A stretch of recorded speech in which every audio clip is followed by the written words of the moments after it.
30 ឆ្នាំមកតែលុបមួយគាត់ងាប់ទាំងកូនងាប់ទាំងចៅព្រោះហើយបានមកដដែលទៀតណាបានមកដដែលទៀតតែពីរបីដងអញឈប់ធ្វើហ่าអញ្ចឹងបានខ្ញុំថាបងប្អូនណើយ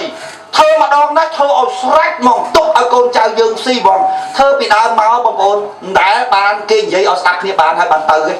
តែគេធ្វើឲ្យខឹងហ្នឹងគឺតែទៅទៅហើយដល់ពេលអញ្ចឹងទៅអាអ្នកថ្មីទៅបោកដដែលយន្តការទី5របស់យើងគឺទួលនីតិតំណន្តរស័ក្តិចាប់ពីថ្នាក់ឧត្តមសេនីយ៍មិនឲ្យនាយករដ្ឋមន្ត្រីចាត់តាំងទេត្រូវផ្ដល់សេចក្តីទុកចិត្តដោយរដ្ឋសភា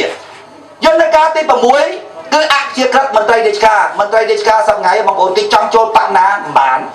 តោះចូលគណៈបព្វជិជនហេតុអីពីព្រោះនាយករដ្ឋមន្ត្រីគាត់មានសិទ្ធិដកបានដកហើយគាត់ដកមកសពបងប្អូនថាដកតាំងពីគ្រូបង្រៀនឡើងដកតាណាបានណាគាត់ហ្នឹងអញ្ចឹងបានយើងត្រូវធ្វើច្បាប់រដ្ឋាភិបាលចាប់ពីថ្នាក់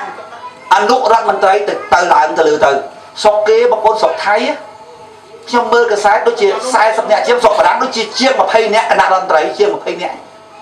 ប៉ុណ្ណឹងខ្ទង់30 40ប៉ុណ្ណឹងស្រុកថៃវាខ្ទង់40ជាងស្រុកខ្មែរបងប្អូន400នាក់ជាងគណៈរដ្ឋមន្ត្រីស្រុកប៉ុណ្ណាច្បងហើយអានឹងអត់ទាន់គិតទីប្រឹក្សាទៀត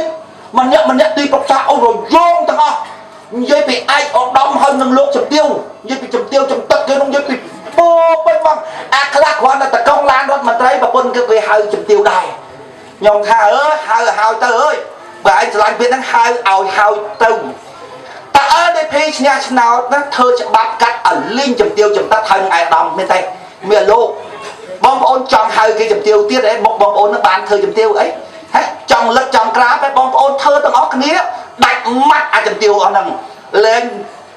យួរកបោកមកទៅខ្ទេតមកអាខ្លះប្តីមិនបានទៅរដ្ឋមន្ត្រីបងគ្រាន់តកងឡានរដ្ឋមន្ត្រីតកងឡានគេហ្នឹងអាប្រពន្ធតកងឡានគេហៅជំទាវដែរជំទាវចំទឹកអីទេជំទាវអត់ក្រិតអីទឹកខ្ញុំចង់ថាទេបងប្អូននេះភីស្ញាឆ្នោតទៅបងប្អូនដាក់ឲ្យម៉ាត់ត្មងអាចជំទាវឲ្យឯកឧត្តមនេះកុំឲ្យវាជ្រុលជ្រើមឲ្យคล้ายទៅជាប្រទេសមួយបងប្អូនកូនទឹកដីសវណ្ណភូមិមួយយ៉ាងស្រស់តកាលពួកយើងទាំងអស់គ្នាជាម្ចាស់ប្រទេសហ្មងបងប្អូនអានោះគឺស្រួលហ្មងបង្រៀនប្រជាពលរដ្ឋឲ្យចេះប្រើសិទ្ធិប្រើអំណាចបងប្អូនលែងមានអាណាមកត្រួតត្រាក្បាលយើងទៀតហើយសពថ្ងៃមន្ត្រីរាជការគ្នាខ្លាចណាស់បងប្អូនរួមទាំងគ្រូបង្រៀនផងពីព្រោះអ្នកកាន់ការងារស្រុកទេគាត់មានឥទ្ធិពលអាចដកបានគ្រប់គ្នាទាំងអស់គ្រូបង្រៀនដោយមេភូមិក៏ដោយមន្ទីរកសិកម្មក៏ដោយមន្ទីរវប្បធម៌ក៏ដោយមន្ទីរស្អីក៏ដោយគឺថានាយករដ្ឋមន្ត្រីបានដកបានទាំងអស់អូនិយាយពីគ្រួសារគាត់ឡើងពុកនឹងមកពីណាទេគាត់និយាយថាម៉េចបើមកដាក់កូនអញដាក់កូនហែងចុះបើដាក់កូនហែងបានត្រូវហ៎ហើយស្ដាប់ទៅត្រូវមែនពួកអីព្រោះតែយើងមានអំណាចដកដាក់បងប្អូនទាំងអ៊ំខាទាំងអ៊ំស៊ីវាមិនដែលដាក់គេទេដាក់តែខ្លួនឯងហ្នឹងហើយគាត់និយាយចឹងត្រូវបើអញមានអំណាចហើយនេះអញដាក់គេបានត្រូវបើមកឲ្យដាក់កូនអញហែងក៏ដាក់កូនហែងដែរមែនបងប្អូនឲ្យតែមានសិទ្ធិដាក់គឺដឹងតែពីណាក៏ដាក់តែកូនខ្លួនឯងចឹងដែរកម្មសខាក៏ដោយសំរងស៊ីក៏ដោយអញ្ចឹងបានយន្តការទី6របស់ពួកយើងគឺយើងកាត់បន្ថយអំណាចរបស់នាយករដ្ឋមន្ត្រីដោយយន្តការទី6របស់យើងគឺមន្ត្រីរាជការហ្នឹងគឺអព្យាក្រឹតមិនឲ្យគណៈបកនយោបាយណាឡើងទៅមានសិទ្ធិដកមន្ត្រីរាជការបានទេដកតែគណៈរដ្ឋមន្ត្រីរបស់គាត់បានហើយគណៈរដ្ឋមន្ត្រីស្រុកគេដូចស្រុកសៀមបងប្អូនប្រជាប្រដ្ឋគេជាង80លានជិត10ដងនៃយើងបងប្អូនថា7 8ដងនៃយើងចុះគណៈរដ្ឋមន្ត្រីរបស់គេខ្ញុំមិនចាំជាង20នាក់ហ្នឹងជាង40នាក់ហ្នឹងស្រុកបារាំងហើយទៅតិចទៅទៀតបងប្អូនខ្មែរយើងគ្រាន់គណៈរដ្ឋមន្ត្រីជាង400នាក់ហើយអត់ទាន់គិតទីប្រឹក្សាទៀតអង្គការគ្រាន់តែឡើងអនុប្រធានរដ្ឋសភាជាង20នាក់ឥឡូវផងទៀតផងបន្ថែមទៀតអង្គការយើងណាជាង20នាក់ពួកអីគេថាគ្នាគេខំដើររកស្លឹកឆ្នោតយូរហើយដូច្នេះគេអត់បានស៊ីគេអត់ព្រមទេលោកកឹមសុខានោះដើម្បីឲ្យមានគ្នាគាត់ដើររកស្លឹកឆ្នោតឲ្យគាត់ចេះតែសញ្ញេយកទៅណារួចហើយបញ្ជូនទៅព្រះមហាក្សត្រសញ្ញេខ្វោកទៅហេតុអីបានគណៈបព្វជិជនគេឲ្យថាឲ្យហើយស៊ីឲ្យអាក្រក់ដែរឲ្យជារដ្ឋមើលឃើញមិនមែនគេឲ្យនឹងគេឲ្យចង់ឲ្យលោកអ៊ំខានឹងបានស៊ីណាចង់បង្ហាញប្រជាពលរដ្ឋថាឯងក៏ខូចដែរមានប៉ុណ្ណឹងបងប្អូនប្រើអំណាចប៉ុណ្ណឹងទៅហើយបងប្អូនមានអីត្រូវសង្ស័យថាអ៊ំខាអ៊ំស៊ីមិនស៊ីទៀតបងប្អូន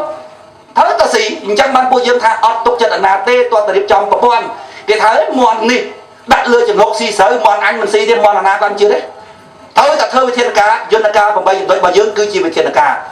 យន្តការទី7បងប្អូនមេភូមិមេឃុំមេស្រុកមេខេត្តបោះឆ្នោតដោយសម្លេង50%បូក1នៃប្រជាប្រដ្ឋ រួចហើយទម្លាក់វិញដោយប្រជាប្រដ្ឋដូរសពថ្ងៃមេភូមិមេស្រុកមេខេត្តចាត់តាំងពីយុគរដ្ឋមន្ត្រីខ្សែនៅខាងគេ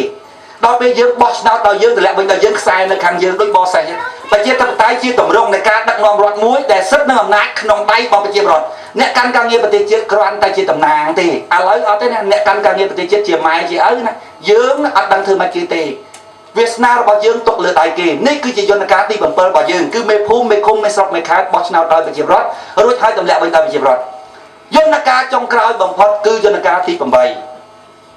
បោះឆ្នោតដូរប្រព័ន្ធឈួតឡប់សប្ថ្ងៃហ្នឹងចេញទៅប្រព័ន្ធសប្ថ្ងៃហ្នឹងបងប្អូនបោះឆ្នោតឲ្យប៉ះអត់ស្គាល់អ្នកតំណាងនេះទេរាល់ថ្ងៃណាគេថាអូយ